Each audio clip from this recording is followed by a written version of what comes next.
Hello and welcome to another episode of the Nerdosphere. My name is Clayton and I am joined tonight by my good friend, Miss Me With All That Anime, founder of the Never Tim hashtag movement, Tim. Hello. Oh, God. Did you see what I did there? In case you guys haven't noticed, our good friend Corbin, he's not with us. Pour one out for Corbin. Pour one out for Corbin. I felt like I had to pay homage to my down brother. Also, I think I did it better than he did, so that might just be my intro from now on. Mine. You're taking over the hello. You're going to just introduce me first next time, and I'm going to belt it out, and he's not going to know what to do. Yes. I wonder if he's watching right now. You know he is. You know he is. He's boiling right now. I guarantee it. Probably. He's probably like, I've got... Oh, and... I mean, I guess we should share why Corbin's not here before we start poking too much more fun at him. The boys got the COVID. Legit. He's legitimately got the Rona. He's legitimately got the Rona. Boy works at Walgreens, so who knows where he got it. Yeah. He went to the doctor, actually got tested for corona, and they said it was negative. But the doctor told him to go to the emergency room if things didn't change after a couple of days. He went to the emergency room, and after describing the way they administered the test and them observing and listening to him describe his symptoms, they went ahead and made him, or said he was COVID positive. So they're treating him as COVID positive. He's in quarantine. He sounds awful. He sounds awful. He sounds terrible. Like he's either got the worst case of pneumonia I've ever heard, or he's got the Rona. And yeah, I think he's got the Rona. He'll send us audio messages and he's like, "Hi, and I'm like, dang, just buddy. Stop talking. Yeah. Just don't talk. Go to sleep. Sleep for like 12 days right now. Oh, so we feel bad for him. I almost killed him today. Seriously, I almost killed him today. So I've learned there's something that I'm not good at, that I despise with every ounce of my being right now. And it's the art of taking a fucking selfie. I can't do it. I've got no facial skills. I didn't think you were going to bring this up. Oh, I'm bringing it up. I'm going there. My face is like stone. You guys are so animated and you guys can take these great pics. You guys have that smolder. And I've got like the same smile and the same expression and this. I got the finger gun. That's all I got. No, it's more like this. The claw. Because you didn't have you were like... Yeah, exactly like that. It was exactly like that. And I decided for fun that I would do the live photos that you can do on an iPhone. So you can see somebody's like setup and a few seconds before, and you could see me like absolutely hating with all of my being taking these pictures. It took me forever to take like 2 or 3 pictures that sucked. And I got a video of Corbin watching my pictures and him laughing, and he's literally like dying as he laughs. He's like coughing and he can't breathe. He's like humping his chest, like, oh. So I almost killed him with my literally almost killed him. He can't handle laughing that hard with the Rona, and you made him laugh too hard. I almost quit the Nerdosphere today over selfies. Like, this is stupid.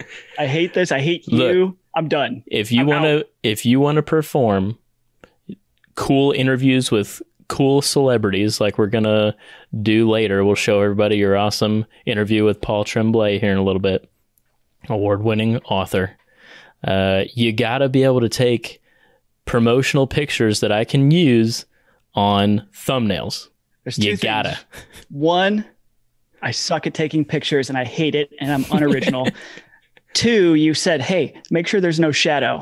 It's impossible. When you actually start thinking about it, it's impossible to take a picture against a light colored wall that has no shadow. It's like it's physically impossible in my shitty lighting house. You just turn on the light. I did. I tried turning on all kinds of combinations of lights and none of them worked. None of them worked. I hate my phone. I almost punched Jody over it, and I almost quit the Nerdosphere all at once. Jody wasn't even doing anything. She was just like, you want me to hold that for you and take the picture? And you were like, shut up. Leave me alone. I'm going to take the same picture 27 times and pick the best one. Newsflash, they're all the freaking same because I can't do anything different. I was going to say the 3 or 4 that you sent me last and said, make one of these work. They were literally like all the same picture. They're like all the same. I don't know what to do. It was like you're just like, but then it was all different angles of the same face. I've got like to that doesn't help me. I got to say, so I've never understood selfies. I still don't like selfies, but people who take great selfies, like, I feel like it's a legitimate skill. It's not as easy as what you think. Like, you watch these people take like professional looking selfies. There's an art to it, an art that I don't understand. Also, part of this is your fault. It's all about angles. Part of it's your fault. My because fault. I have no idea what the vision is. You're like, hey, just take me don't try too hard, but look like you're having a conversation. Smile, but don't smile. Look away, but also look at me. Oh, well, what the fuck am I supposed to be doing right now? I don't understand any of this. I don't know what the vision is. Seems pretty straightforward to me. You know what's going to happen is the people who are watching this and listening to this, they're going to start like flooding my inbox with like, hey, I just took these 6 selfies in 45 seconds. And they should. Maybe we'll start using them as promotional images on thumbnails. Hey, if you guys are good looking like me, if you've got smolder unlike me, and you want to have your picture on some thumbnails, just send them our way. For the love of God, send them our way. Yeah, that'll be good. We can't give you any money. We'll just have random people in our thumbnails that have nothing to do with the video. It's going to just be like using stock images. I want like the best looking man on the planet to like act like they're me for these pictures. And then all of our fans, when they watch on YouTube or wherever we have it posted, they're going to be so disappointed. Like, look at that dreamboat on this thumbnail. Click. Then they're going to click and then it's you. What was that MTV show for a long time?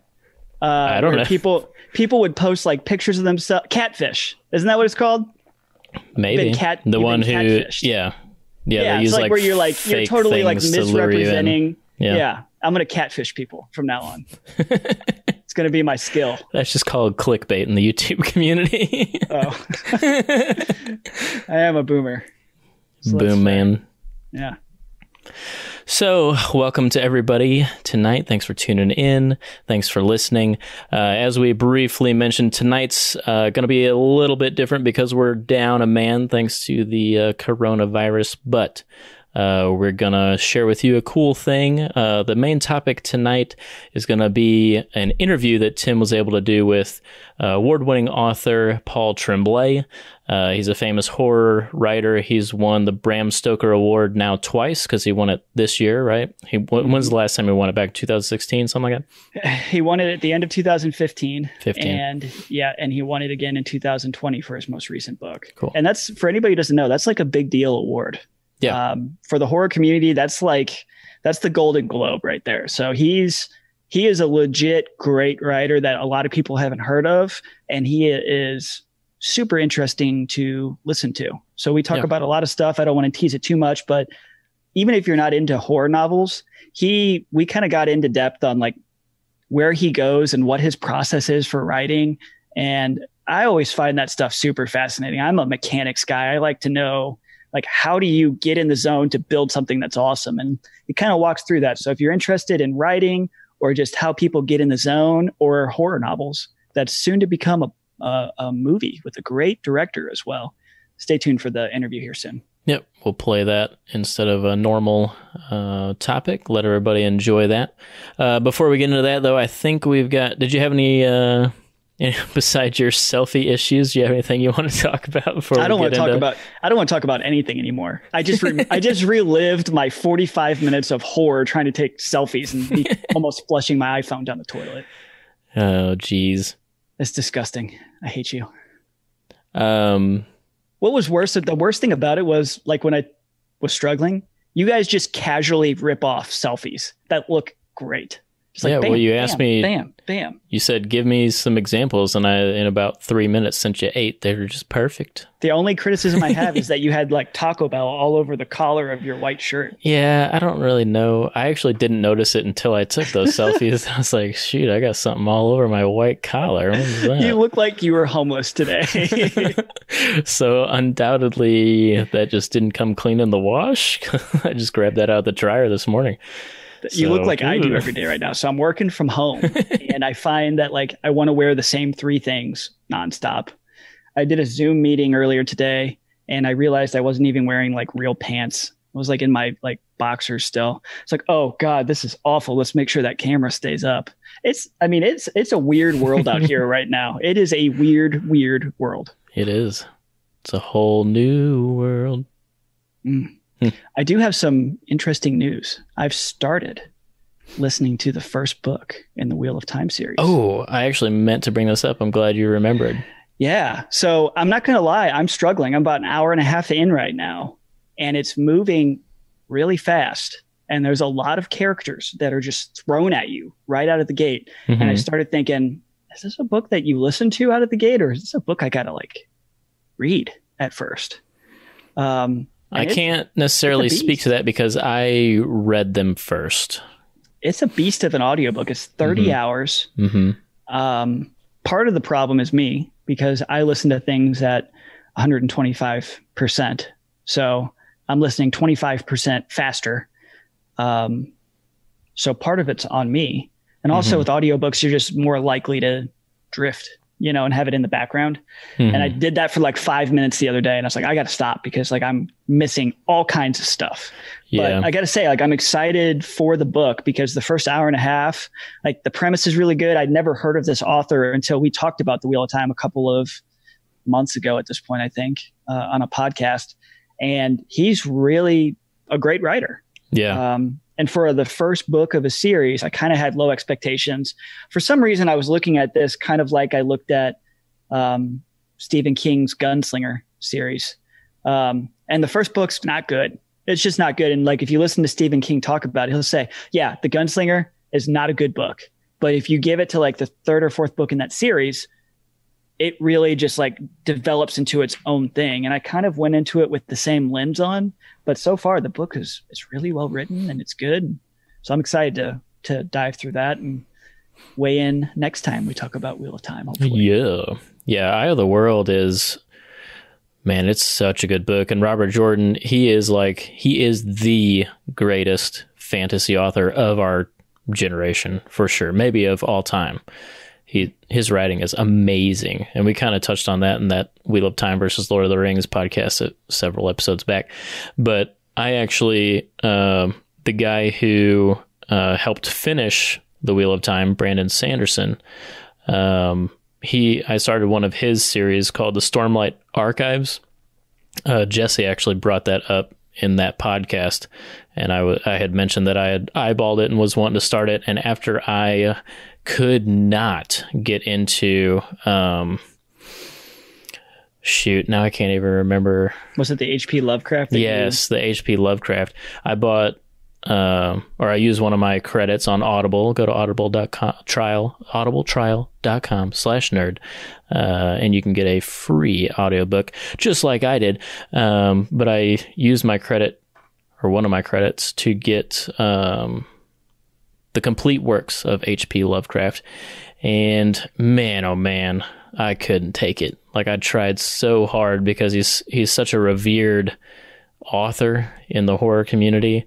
His stories are, inspiring shows. We talked about a show that's coming out by Jordan Peele and J.J. Abrams to HBO that's inspired by H.P. Lovecraft stories. And not to get off tangent here, but the book that we talk about later today with Paul Tremblay is heavily inspired by H.P. Lovecraft. Gotcha. It's a central thing that keeps coming back up, but go ahead.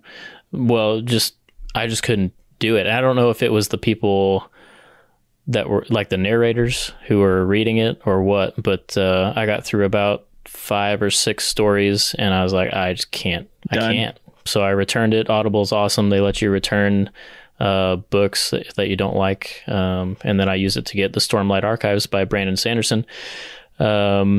And all of that is a roundabout way of saying so the first book of the Stormlight Archives is about 40 hours. It's another beast of a fantasy novel. Yeah, 40 hours is probably like 1,000 pages. Yeah. That's a lot. It took me probably halfway, maybe more, to really get invested in that world. And Eye of the World by Robert Jordan, first book in the Wheel of Time, which Tim was just talking about, and I roundabout talked about everything else until I get right back to this point. It pulls you in right away. It draws you in immediately. So I don't know. It made me appreciate that series that much more, because it took so long to get used to this world that in the Stormlight Archives. But man, Eye of the World and the Wheel of Time, it's like you are immediately there. I'll tell you what. So you can go over to audibletrial.com/nerd, like you said, and you can also do a free sample if you don't want to mess with checking out a book and then returning it, which, by the way, returning books is super easy. So don't let that ever scare you. There's no questions asked. It's like literally you click a button, they say, okay, cool, here's your credit back, and we'll take that book away from your library. But if you're just trying to sample things around, just listen to the trial clip for Eye of the World, because the first 5 minutes of the book are as epic as it comes. You have no idea what's happened, but you walk into a situation where there's destruction and there's death and there's somebody questioning their motives right out of the gate. And then the book kind of rewinds or fast forwards. I'm not sure yet because I haven't gotten far enough, but kind of pushes you away from that timeline. And it's a great teaser. It's a great hook. So you guys got to check it out if you guys are looking for something new to listen to. Yeah. I will say that I just finished a book that I was very mixed on. And if you listen to my reviews, I'm always like, that was a great book. Yeah. I actually suffer from the guy who just finishes watching something, reading something, listening to something. I'd be like, that's the best thing. It's the best thing. It's the best scary movie I've seen. It's the best book I've listened to this year. It's the best album of the year. So I'm always constantly trying to pump the brakes before I give my initial reaction, because I'm usually too high on things. But I finished American Gods by Neil Gaiman, which it's like a really well-known story. There's an entire show on Stars right now, which, by the way, not to be too pluggish, but we can hook you up with a deal on Stars as well if you just head over to the nerdosphere.com. Under special offers, we've got some discounts for Stars right now. But man, talk about a book that's got really high highs where you're like, man, this is freaking awesome. And then it drags and then it gets low and you're like, what the fuck is even happening right now? So I don't know if it was a matter of me it's a long book. It's 25 hours. I don't know if it was a matter of me losing attention at some parts, and then the low parts, I just had no idea what was going on because I spaced out earlier in the book, or if it's just one of those books where it's buckle up for a roller coaster, because you're going to have some really awesome, great moments. And then you're going to have some moments where you're just I have no idea what's going on. Let's just get through this part and get back to the main story. It's always a shame, isn't it? Yeah. Especially when you're 15 hours in and then you hit the lull. And you're like, oh my gosh, I've got so much time sucked into this thing. And now I've got to suffer through this tangent that has nothing to do with the main story. I do think it's maybe a great show. I really want to watch the show because the book is so visual where it's just hard to wrap your head around what is going on. It's one of those great books like that. Cool. Well, maybe it's for some people. Yeah. Check. I mean, I really enjoyed the high parts. And the ending's really good too. So it's definitely not a bad book, but it was a book that left me conflicted. Well, with all of that talk out of the way, I cannot wait for you to finish Eye of the World, because you'll be able to, pretty sure Corbin hasn't listened to it either, so you'll have a one-up on him. But the Wheel of Time show starts later this year, hopefully, with all this production stuff, but hopefully. It's supposed to come out later this year. So we'll be able to enjoy that fully together. Yeah, I was really disappointed because before Eye of the World hit, I had grabbed the first book in the Lord of the Rings, The Fellowship of the Rings. I've never read or watched that either. Oh, yeah. And I grabbed the wrong version. I just did this one from my library because it's a short book. And I grabbed this BBC recreation with a couple of famous voice actors who I couldn't tell you their name of, but they were actually acting the book out. And I got 45 minutes in. I'm like, dude, I don't know who you are. They mentioned your name before. I don't know what's going on. It's literally just you're listening to a play. So I had to abandon ship on that, but I hope to read that book this year as well. Yeah, when I was... Bram Stoker's Dracula has a ton of that, like in Audible. It's like, it's almost hard to find just a reading of that book. It's all like audio plays and radio plays and abridged versions. It's like, I just want the full thing. I just want the book. Yeah. So exactly right. So you want to jump into some news? Yeah, let's normally hit some news. Corbin transitions us into some news, but he's not here, so we're going to do it ourselves. It's not going to be as good. No, probably not. It's going to be way better. Yeah, it is. Yeah. Okay. So first up on the docket, we've got some news from WB that's hit.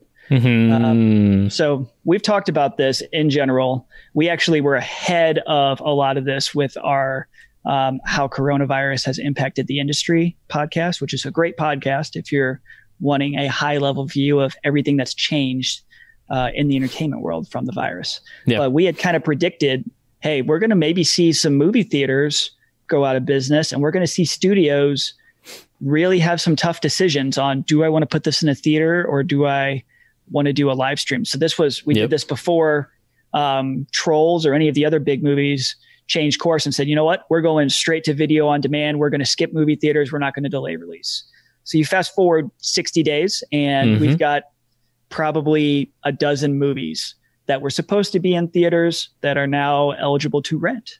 Yep. And WB announced this week that they're going to do that with Scoob, which is kind of a big deal. It's probably one of the biggest name movies that we've seen.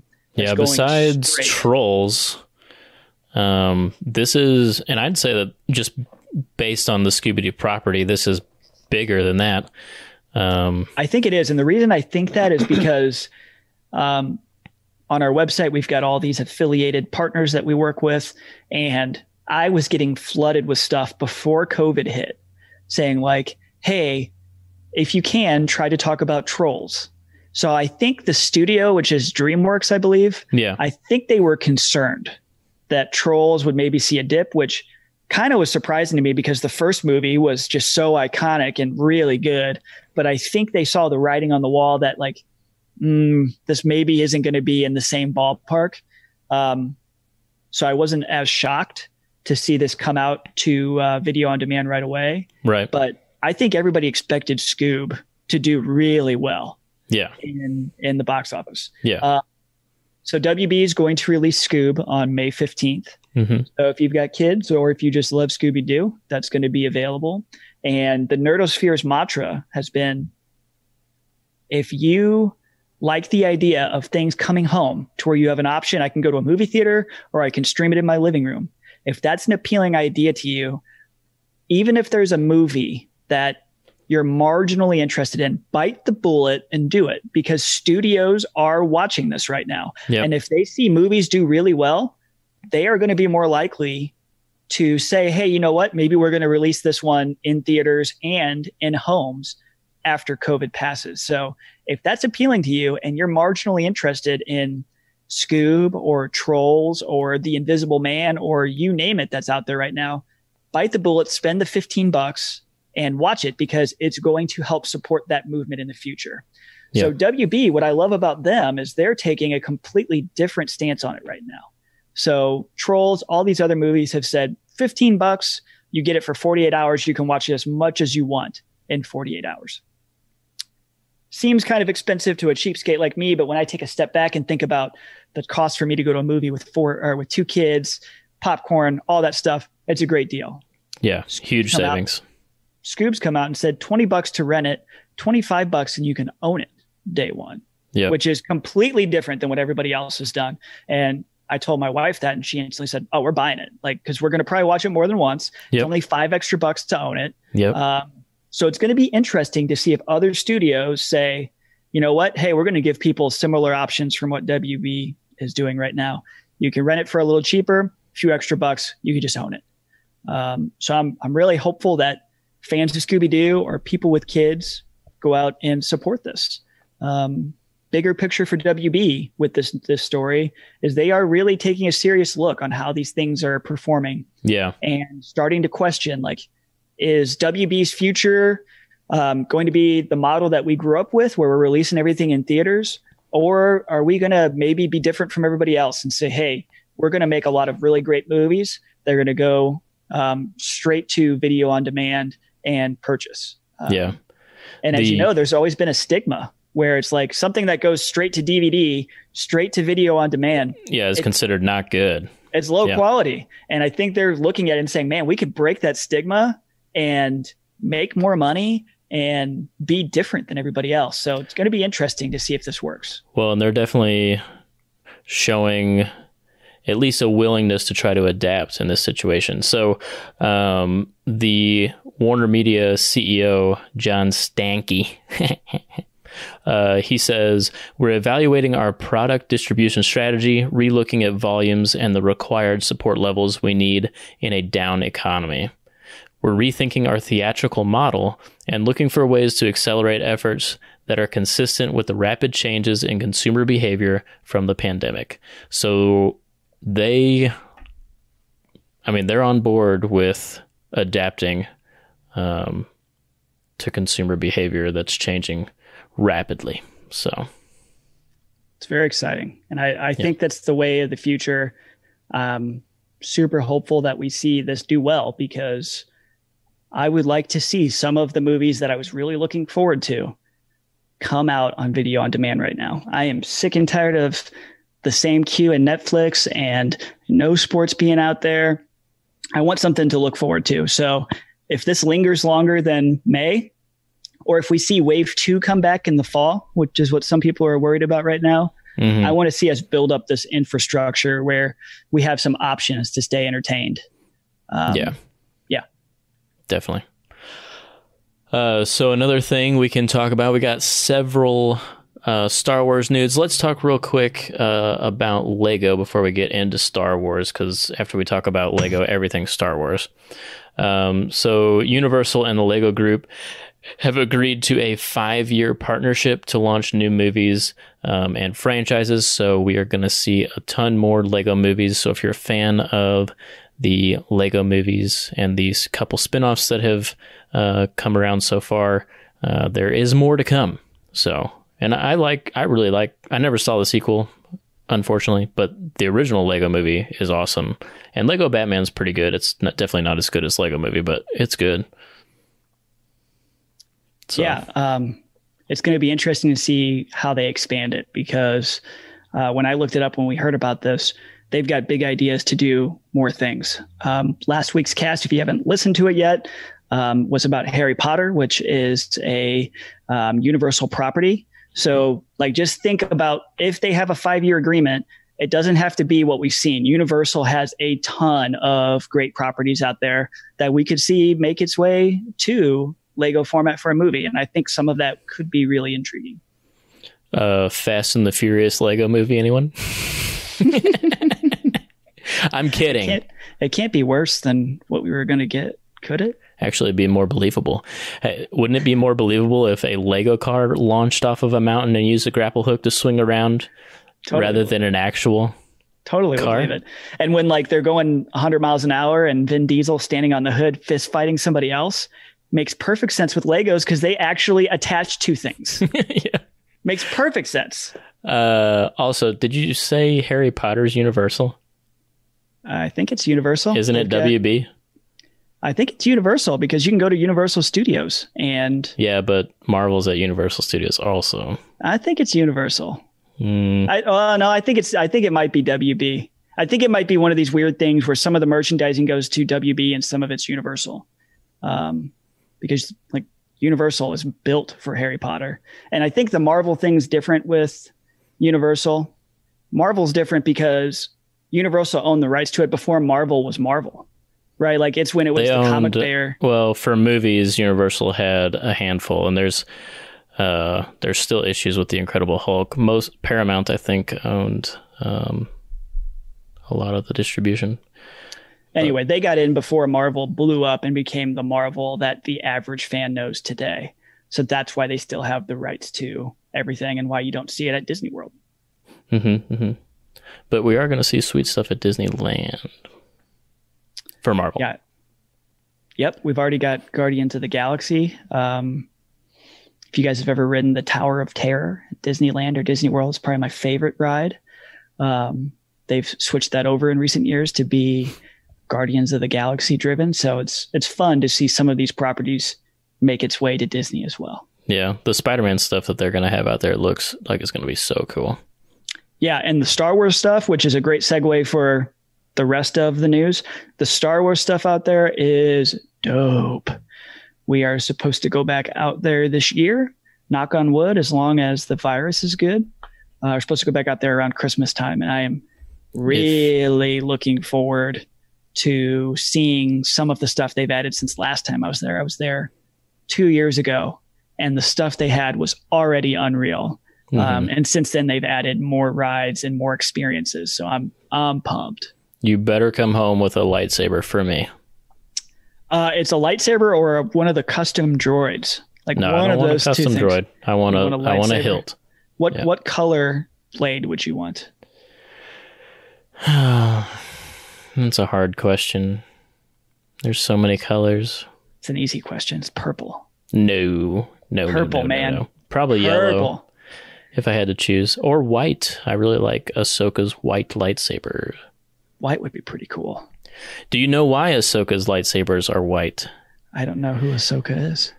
You don't know who Ahsoka Tano is? I'm kidding. I do. I haven't watched the Clone Wars. I know who she is, though. They are white because she took those crystals from an Inquisitor, I believe, that she killed, and she cleansed the red crystals from their lightsaber hilt, and they became white. Yeah. How do you cleanse a crystal? Well, the reason dark side crystals are red is because the Sith do what they call bleeding the crystals. So because the crystal's almost like a living being because it's so in tune with the Force. So they literally like infuse the crystal with pain, suffering, anger, and they cause it to bleed and turn red because they fill it with evil. So she cleansed it, and then it became white. And that's why her lightsabers now are white. So it's kind of like what you're infusing your children with right now. Pain, suffering, anger. I'm kidding. Clayton's a great dad. The suffering. Yeah, I'm a great dad, you asshole. Just because my kids like to play Daddy, wear this Indominus Rex mask and scare us, and they get a little too scared sometimes, doesn't mean I'm a bad dad. It all happened when they broke your Wii. Was it the Joy-Cons they broke? Well, okay. Or they lost something? My original Joy-Cons were the dark gray. I bought the Switch with the dark gray Joy-Cons. They lost one. I suspect it was thrown away by toddler Cullen, who's my middle boy. Because it's nowhere. Years later, nowhere. Just gone. Gone. So I had to buy new Joy-Cons, which I bought the red and blue ones, which I actually really like those. So I'm glad that it all worked out because I like those better.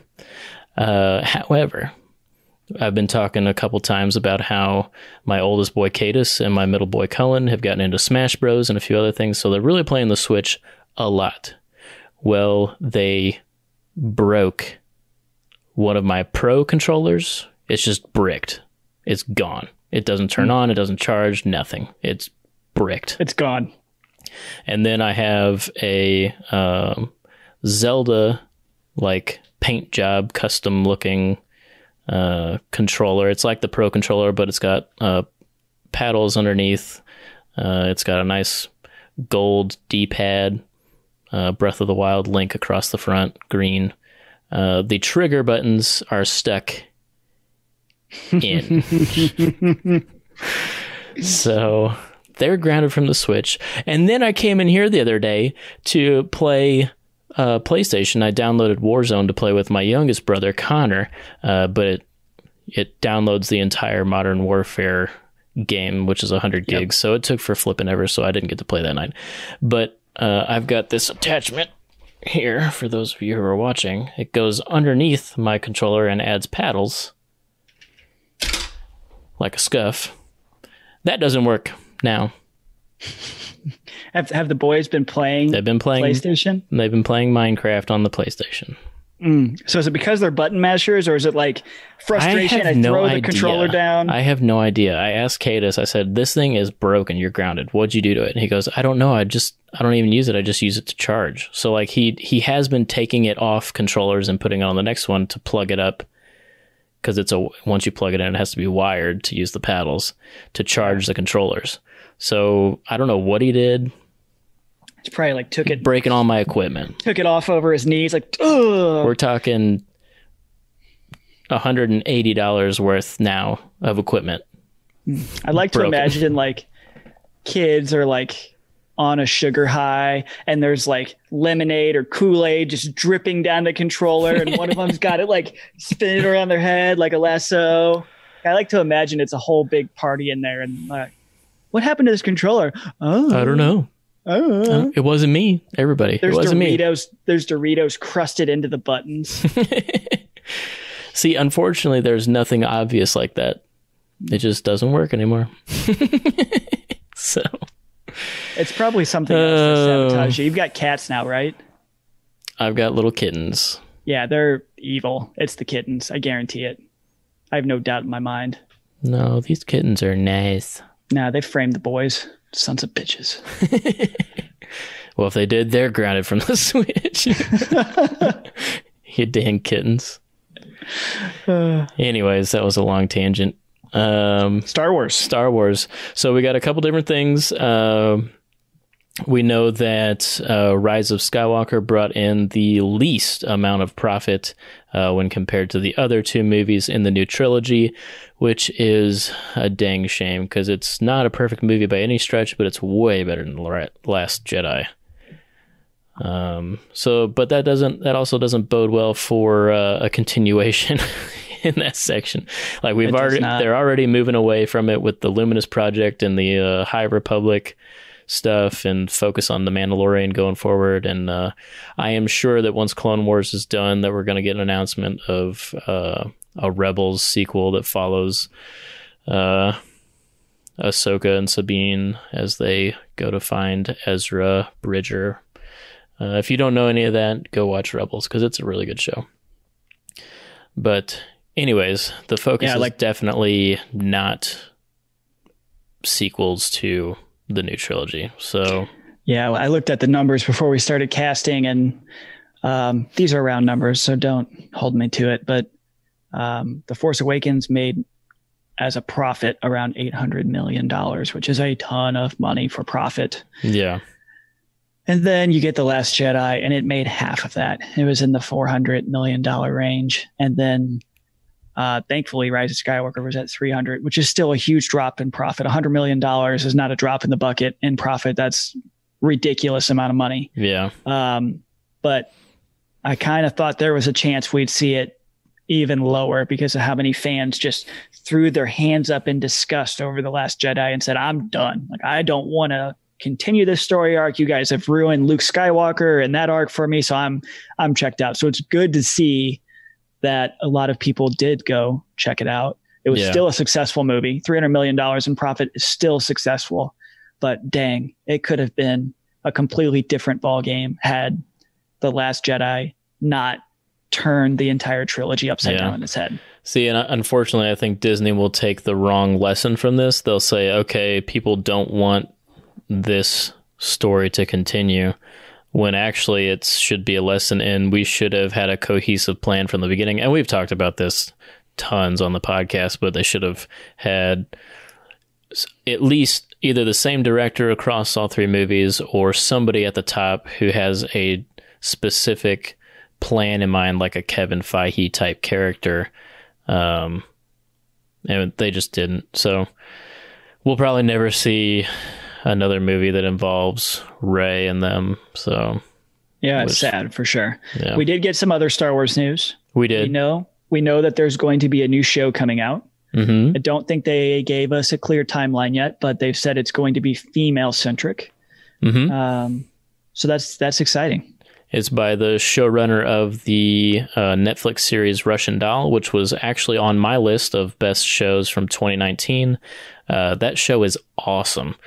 So I'm excited about it. It should be good if it's if Russian Doll is something to go off of, I'm excited about it. I mean, even if you didn't like Russian Doll, be excited about it because The Mandalorian is ridiculously good. And so I'm in that school of thought right now that Disney has it figured out how to do Star Wars television shows. Yeah. So I will give them. We've said it.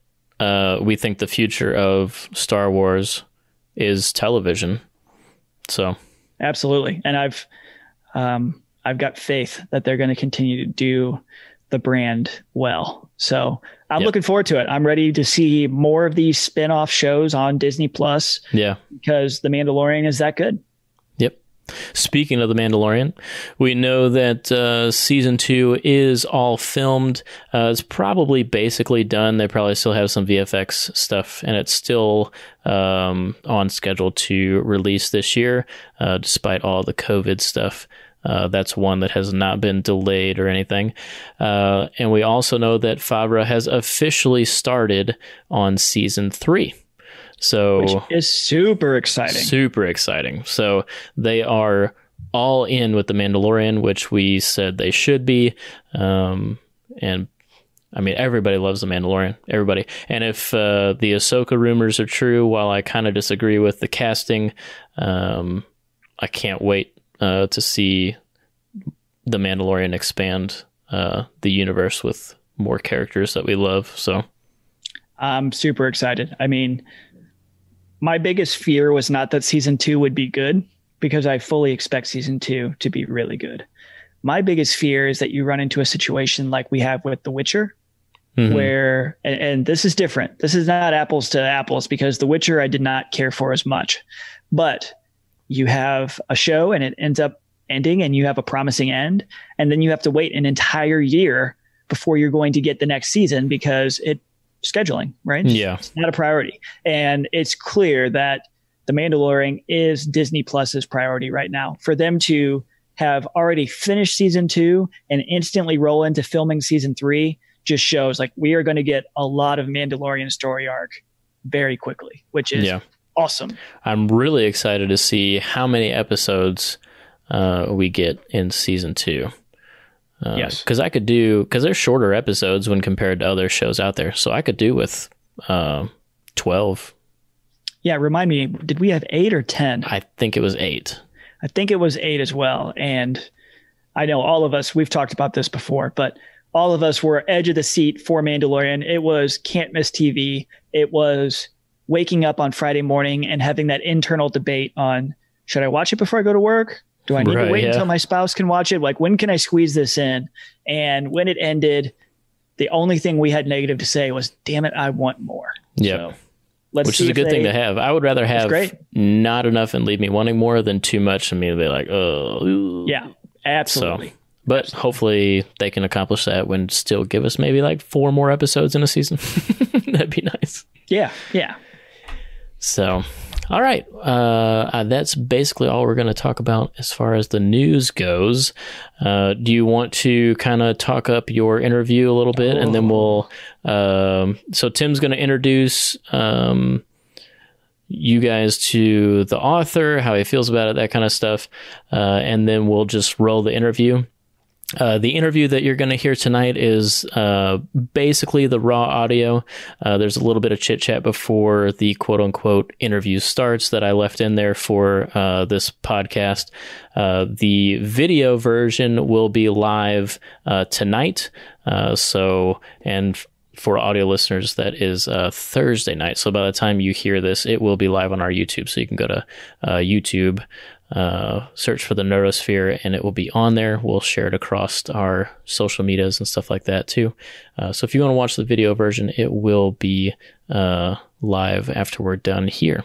But anyways, go ahead, Tim. Let's talk about it a little bit. Yeah. So if you guys follow the Nerdosphere on Twitter or Facebook, you probably saw an article that I wrote a couple of weeks ago about a book from Paul Tremblay called A Head Full of Ghosts. It was a really quick read for me this year. I don't want to spoil the interview too much, but I found Paul Tremblay through Stephen King. And some of you are probably getting sick and tired of me talking about Stephen King. Like I'm in love with Stephen King. I love me some Stephen King. But anyway, on Twitter, Stephen King often throws out other authors. He reads like 100 books a year, and he throws out, hey, I just finished this book, check it out. And he really doesn't steer me wrong usually. And he was talking about a Paul Tremblay book that was not out yet called Cabin in the Woods. So I started looking for Cabin in the Woods, wasn't out, but I found this book called A Head Full of Ghosts. And I start looking at it, and I see that it won the Bram Stoker Award in 2015 for exceptional work in horror. And that's a big time award. Like when you look at who wins that award, it's the people that you want to read and the people that you get excited about. So for example, Jordan Peele just won the Bram Stoker Award for his work on the movie Us. So they are looking at like the exceptional talents in the field. So he won it in 2015 as a relatively unknown writer. And since then, his work just keeps getting bigger and better. I was super excited after this interview. Paul's an incredibly humble guy. You'll notice that he doesn't even mention this in the interview. I didn't realize he was nominated for the 2020 Bram Stoker Award. He just won the Bram Stoker Award in 2020 for his most recent collection of short stories called Growing Things. So he is an up and coming author. I wouldn't even say he's up and coming. Like he's here and he's really, really good. It was a spooky book and it has a great twist on it, right? So the story of A Head Full of Ghosts is the story of a struggling middle-class family. It's really relatable to today, right? The economy crashes. The father, who is the traditional breadwinner, is out of a job, and the oldest daughter is sick. Something is wrong with Marjorie, and you're not quite sure what it is. There's part of you thinks that I think she's like schizophrenic and she's like mentally ill, but there's another part of you where it's like, maybe she's like possessed. Like she's like, what she's doing is crazy. And the book spirals out of control. The family, desperate for money, reaches out to a television producer who says, and this is at the heart of reality TV, who says like, yeah, hey, we'd love to come. We'll just pay all your bills. Let us just record this story. And A Head Full of Ghosts is told from the perspective of Mary, who is a child during the actual events, who's now a grown adult looking backwards, working with an author saying like, hey, here's everything that happened that was on the show and all the stuff that you didn't see. The book is truly terrifying. The whole time you're going to go back and forth and say like, is Marjorie schizophrenic? Is she kind of acting because she knows the family needs money and this is a revenue maker, but she's also mentally ill? Or is there like something really dark and crazy going on? So you're going to be going back and forth the whole time on what you think. And I'll tell you what, I am a stickler for a good ending. That's the one thing I'll knock Stephen King on. The endings of his books usually leave something to be desired. The book ends in the most crazy fashion. It's not very often I end a book and I just kind of sit there in silence for a minute with my jaw on the floor. And that's what happens when you finish Head Full of Ghosts. So Head Full of Ghosts is an exceptionally great book. If you guys are looking for something to listen to or to read, don't even think twice about it. Go pick it up. It's an easy read. It's a fast read. And again, the ending is just incredible. So I wrote a review on this book. I tagged Paul Tremblay on Twitter and he thanked me for the article. And we started talking behind the scenes. And he's like, yeah, hey, I'd love to talk with you guys if you guys have time for me. And we're like, oh, heck yeah. So we got together last week and we did an interview over Skype. I think it's really good. I teased this at the beginning, but it's not just about the book Head Full of Ghost. We talk about a few of his other books. He's got a book coming out in July called Survivor's Song that looks really interesting. And we talk about how he writes books, which I always find that stuff really fascinating. Like, give me an artist and let them sit down and let me see inside their brain on what they do. And you've got me hooked. So Paul Tremblay, great author, A Head Full of Ghosts, amazing book. We just found out this year that A Head Full of Ghosts is going to be a movie next year. It's got a really good director attached to it. It's got Scott Cooper, who did Crazy Heart. He did Hostiles. He did a movie that's been delayed that's coming out soon called Antlers that looks really, really spooky. Hostiles is very good. Like, I mean, it's a great movie. So they've got a big name director, and they're starting to build the foundation of the cast right now. So Paul Tremblay, you're going to hear about this book even more over the next year, because I think it could be one of those great scary movies that brings you back into movie theaters. What's great about Paul Tremblay is he realizes that a lot of the possession movies that we've gotten over the past few years are so watered down and they're PG-13 and it's the same story over and over again. And he did something drastically different. So I'm looking forward to the movie. I think you guys are going to like the book. And I hope you guys enjoy the interview. I think it was really fascinating. Cool. All right, folks. Well, we're going to play that interview now. So hold tight. After the interview's done, we'll come back, talk a little bit more about it, and then we'll send you off. So. Hey, there it is. All right, let's see. I think okay, Paul, we're finally recording here. We'll just keep this real light. And if there's anything you want to talk about, just grab the reins and talk away. Otherwise, we'll just kind of go through this list and knock it out pretty quick for you. Sure. Yeah. Hopefully my dog doesn't bark, but can't promise as any UPS truck that goes by releases a storm of barks.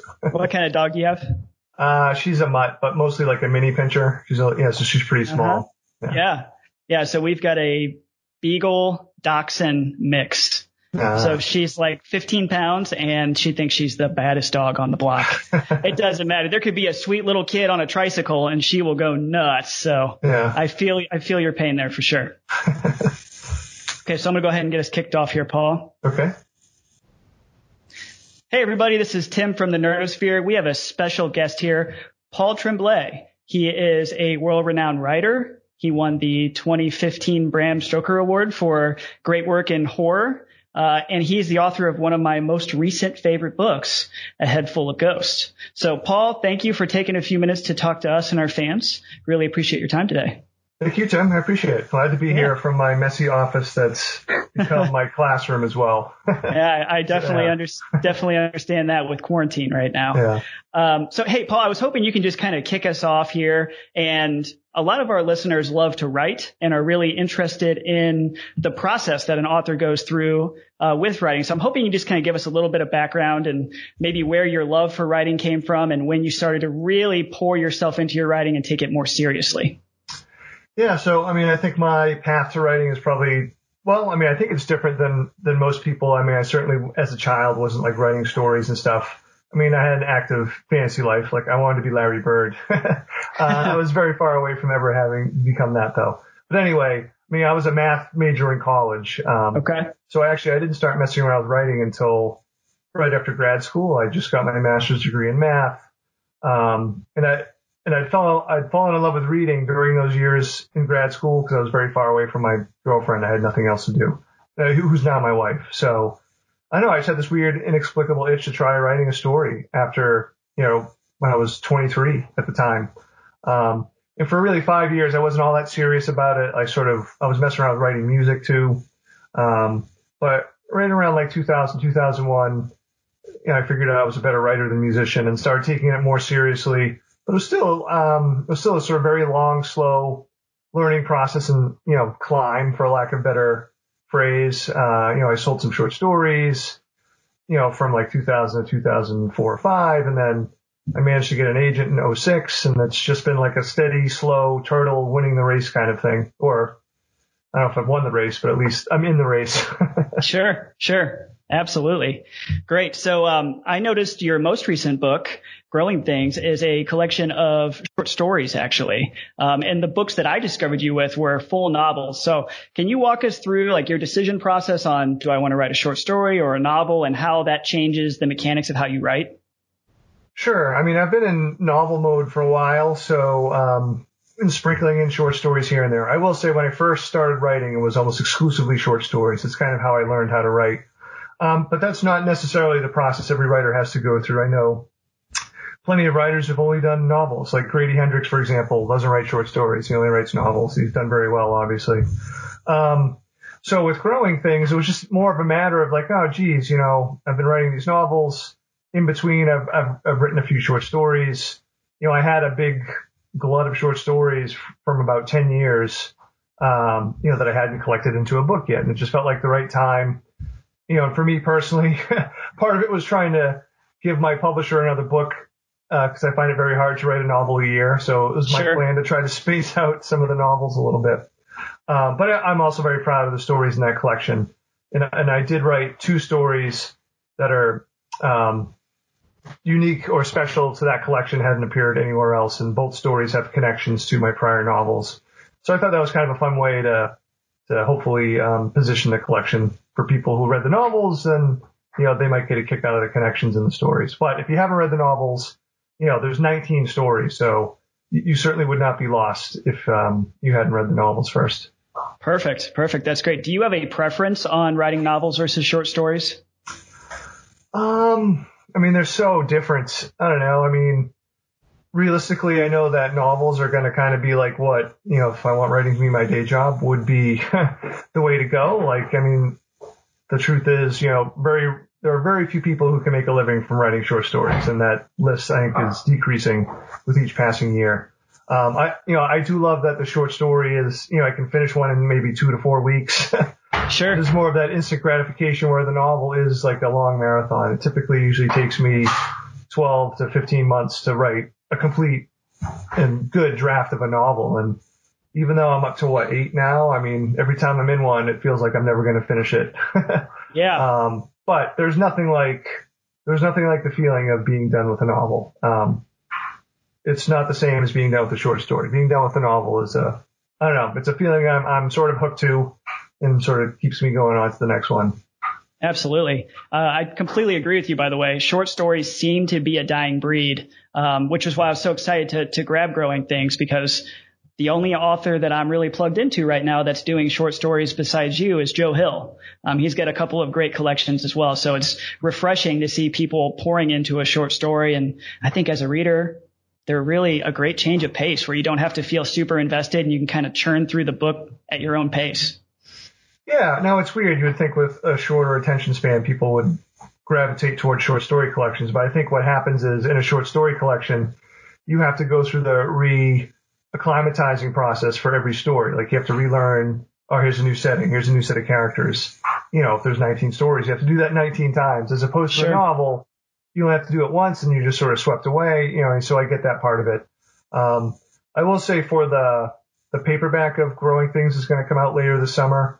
And for the paperback, I wrote like a recommendation list of other short story collections, which I may tweet out to at some point, soon. And they're not all horror collections. They're all short story collections that I've read and enjoyed through the years. Cause I do very much enjoy short stories. Absolutely. So I discovered you, Paul, through Stephen King. Our listeners know I'm a huge Stephen King fan. I follow him on Twitter, and he tweeted out huge praise about several of your books. So I'm just curious, how does it feel to see some of the most iconic writers of all time praising your work? Is it surreal, or how does that make you feel? Oh, yeah. Thank you very much, Uncle Steve. Yeah. The first time, I've been very fortunate that Steve has read a bunch of my books now, but, he read A Head Full of Ghosts and tweeted about it August 18th, 2015. I've got the date memorized. Oh, no, 19th. Oh, no, I've lost the date. But anyway, yeah, he tweeted about how A Head Full of Ghosts scared the living hell out of him, which is just amazing. And then, I don't know, I got emotional when I saw the tweet. I became a reader, never mind a writer, because of Stephen King. And, since then, we have gotten in touch through email, and he's been super supportive, and he's such a sweet, generous guy. So, no, it's one of my highlights of my career, his praise and support. That's very, very cool for sure. So the book that I saw him tweet out about was what you just mentioned. It was A Head Full of Ghosts. And I finally sat down and invested time in reading that over the past couple of months. And it completely blew me away. For our listeners, if you're looking for a book that has an ending that's just going to leave your jaw on the floor, where you're just like, wow. A Head Full of Ghosts is a huge recommendation of mine. So I'm just curious, where did you get the motivation to write A Head Full of Ghosts? And where did that come from? Thanks. I appreciate it. For that book, I felt like it was one of those rare, like, eureka moments that writers dream about. It was February of 2013, and I was actually stuck in the middle of this other novel. I was only like 100 pages into it, and it wasn't going well. And it took me like a year to get those 100 pages. So I was doing quote unquote research, but I was really just looking for excuses to not work on that book. And I happened to read a collection of essays, there's a wonderful specialty press called Centipede Press, and they make wonderful, beautiful, like coffee table, almost like books. But anyway, they have a series of books called Studies in the Night Film, and they had a book about the movie The Exorcist. And within the book, there were reviews, interviews with the cast, but also there were all these essays about the movie. And then there was one journalistic piece too that was investigating the supposed real life inspiration behind the book and the movie, which doesn't exist, or at least not as described. Sure. So I was reading that, and I actually literally put it down. I was like, I never really thought about the movie in political terms and stuff like that. And I was like, geez, no one's really written a possession novel in a while. Hollywood always continues to pump out like the PG-13 Exorcist possession movies. I was like, how would I write a possession novel? And it just really just almost like blew up in a week. Like I almost had like the whole story just from that point. I mean, I got really lucky. Like I knew it was going to be the two sisters, and knew there was going to be like a reality crew, and like before the reality crew shows up, when they're there, and then after. So yeah, I had the idea, and I'm just glad I didn't screw it up too much. Well, you definitely didn't screw it up. I saw recently that A Head Full of Ghosts is starting to make way and is about to hit cinema here in a couple of years. So can you tell me about what that feels like to see one of your books starting to make its way to the big screen, and then also how involved you're going to be in helping write that? No, it's very exciting. And I'm not involved at all, really. Like, it's certainly not officially, like, contractually, I have no say over anything. But, the producers have been asking for my input a little bit here and there. It's not a thing until the day they start filming. So we're definitely closer now than we've ever been before. So fingers crossed. I mean, there's a great director attached, Scott Cooper. He was supposed to have a movie come out this month, but they're pushing it off to the fall, called Antlers. Sure. It looks great. And Margaret Qualley is slated to play adult Mary, which is really exciting. So yeah. Very cool. Like I said, I know a lot of friends who've had things come really close and then it just falls apart at the end. So, sure. They've had this for 5 years now, so hopefully it makes it all the way to the finish line. Well, it's definitely got some momentum. Like you said, Scott Cooper, great director. He did Hostiles. He did Crazy Heart. I think he's going to do some great work here for you. So, Paul, when you look back over your career, is there a book or a character in a book that just still really tugs at your heartstrings? As a parent, I'm always asked, like, hey, which one of your kids is your favorite? And that's like an impossible thing to ask. I don't know if that's the same for you with your books or not. Oh, with my books? Geez. I don't know. Like, I still have a soft spot for like firsts. Like my first novel that I got published with a big publisher was called The Little Sleep, which is actually going to be reissued next year, which is exciting. So I have a soft spot for that book. And A Head Full of Ghosts really sort of is what, gave me a second chance, as a writer career-wise. So, that book's always going to be, feel super important to me. So, I love Mary and Marjorie are, probably two of my dearest characters. Although I will say the novel that's coming out this summer, I really enjoyed these two adult women characters who are friends that, go through the ringer. Romola, or Rams is her nickname, and Natalie. So no, yeah, like you said, it's sort of like choosing between favorites. It's hard to do. It's really, really hard. So can you tell us a little bit about the book that's coming out in July, I believe? Yeah. So it's called Survivor Song. And it's about an outbreak of a super rabies virus in Massachusetts. And which sort of eerily parallels with what's happening now in some ways. It's a totally different virus, but like, sure, the book, it really focuses on a personal story between the two women that I mentioned. But, it is about sort of like the local response and, people in quarantine. And it's kind of weird to see like some of the things that I put in this book that I wrote like a year and a half ago actually playing out now, which is just kind of strange. But, hopefully I think, the virus is different enough. It's a more thrilling read and maybe even like cautiously hopeful.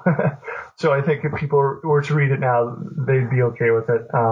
I guess the last thing I would say is like the main crux of it, besides this weird super rabies virus, is that Natalie is 8.5 months pregnant.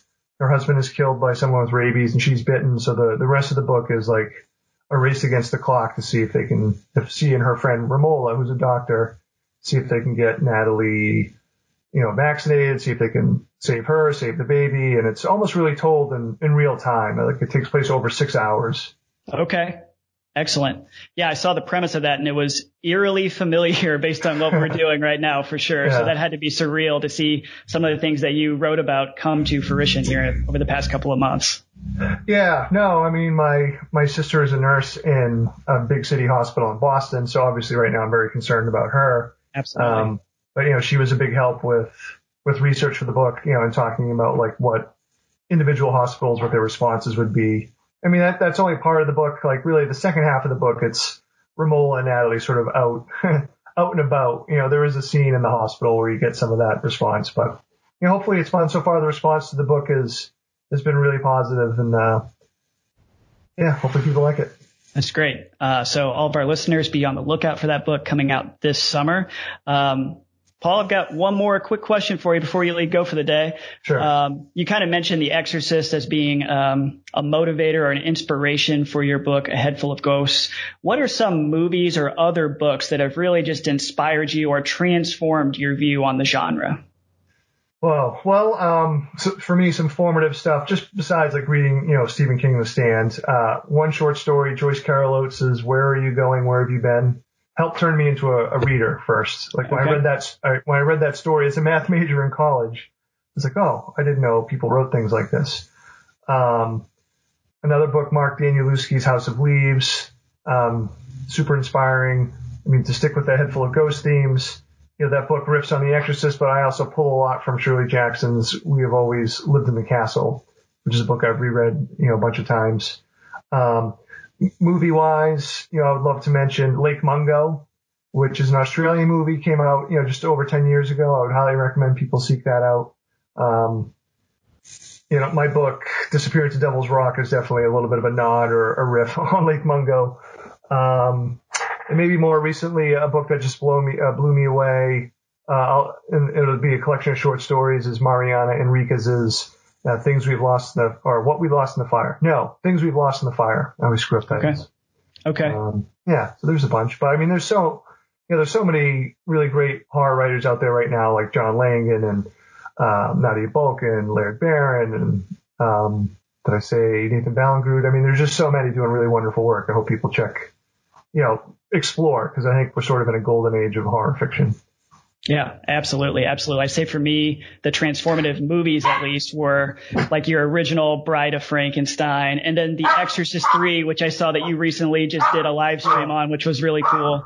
And then the classic Halloween. I mean, those are just like 3 different takes on horror that just really transformed my view of the genre for sure. Now we made it all the way to the end before we got that's no problem at all. Paul, again, thank you so much for your time today. For all of our listeners, be on the lookout for his new book coming out this July. And if you're looking for a great scary story, A Head Full of Ghosts, it will absolutely blow your mind. Paul, thanks again for your time. We'll talk to you soon, okay? Thank you, Tim. I appreciate it. Thank you.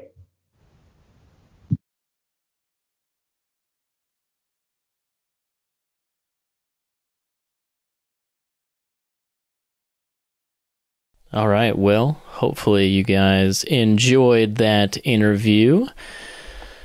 Tim, you have any final thoughts about interviewing Mr. Tremblay? No, I'm just like super humbled that he was willing to sit down and give us 15 minutes of his time. He talked a bunch about his new book. And I've watched quite a few of his interviews to prepare for mine, and he was more transparent with us than what he's been. So him giving you a bunch of info about his new book and talking about his process, it was really flattering. So we're super thankful for Paul, and hope you guys like that. And most importantly, I hope you guys go check out some of his work, because it truly is good. I've done my best throughout this podcast, not just to plug things and to give you my honest opinion. And from an author who you've never heard of, A Head Full of Ghosts is worth your time. So give it a read or a listen, because it's going to be on a big screen near you soon. Sweet. Yeah, that alone kind of makes me want to listen. So I'll probably put it on my Audible list. Yeah, absolutely. All right, folks. Well, that does it for this week's Nerdosphere. We want to wish Corbin well. Hope he gets better soon. Hopefully by next week, he'll be back on the podcast. If not, you'll see something similar to this with just me and Tim back and doing something a little bit on the smaller side. But he should be better and back by then, all things considered. So, real quick before we sign off, big shout out to Jacob. He's our new Patreon this week. So if you guys want to find interesting ways to support us, be sure to head over to Patreon and show us a little bit of love. We've got multiple tiers. There's even $1 a month tier that really just means a lot to us more than anything. It means that you guys are enjoying what we're doing and that we're doing things the right way. And through Patreon, there's a lot of cool ways to interact with us, give us feedback on what you want to hear. If you guys are interested in supporting the Nerdosphere, the three biggest things that I would throw out right now. One, make sure you've subscribed to the podcast. You can do it through our YouTube channel, which is youtube.com/the-Nerdosphere. Or you can subscribe through any major streaming platform. And if you want a quick link, go to thenerdosphere.com. And under episodes, we've got all of the major players linked up right there. So click on whichever one you want to listen to and make sure you've subscribed. That's the most important thing to us, is making sure you guys are interacting with us and listening to us and enjoying what we do. Yep. Second biggest thing, leave us a review, especially if you're on iTunes. Go over to iTunes, give us a rating, leave a couple of words for us. That really helps us get out in front of more people, which is really, really important. And then Patreon. That's an easy way for you to help pay for us to keep the lights on, for us to have the equipment needed and the streaming capabilities needed. And most importantly, it just shows that you guys really care about what we're doing. And that helps us know that we're on the right track. So if you're interested in helping contribute, just slide on over to patreon.com and we're very thankful. Yeah. Yeah. Patreon's going to allow us to really pursue more of what we want to do. The podcast is the foundation, but we've got lots of ideas that we would like to act on. So Patreon is definitely a great way to help us accomplish those goals. Remember that you can find us over on Twitter at NerdosphereCast and over on Facebook at facebook.com/the-Nerdosphere to keep up to date, not only with us, but anything that's going on new or noteworthy from the interwebs. We also have a pretty vibrant Facebook community. You can find it by searching the Nerdosphere under groups on Facebook. It's become a really great meme location, as well as some other topics. I think there's a different song for this different thing each day thing going on right now. And everybody's really having fun with that. So remember, if you like what you do and you want to support us, like Tim said, please leave us a review on iTunes and be sure to subscribe to the podcast. Tell your family and friends. If you like listening to us, I am sure you know at least one other person who might find us interesting. So give us a shout out to that person and see if they would be interested in listening. And then if you really like what we do, go over to patreon.com/the-Nerdosphere, where you can support us and become a part of the show. Have a great week, everybody. We hope you stay Rona-free, unlike Corbin. And we'll see you in the next one. Bye-bye. See ya.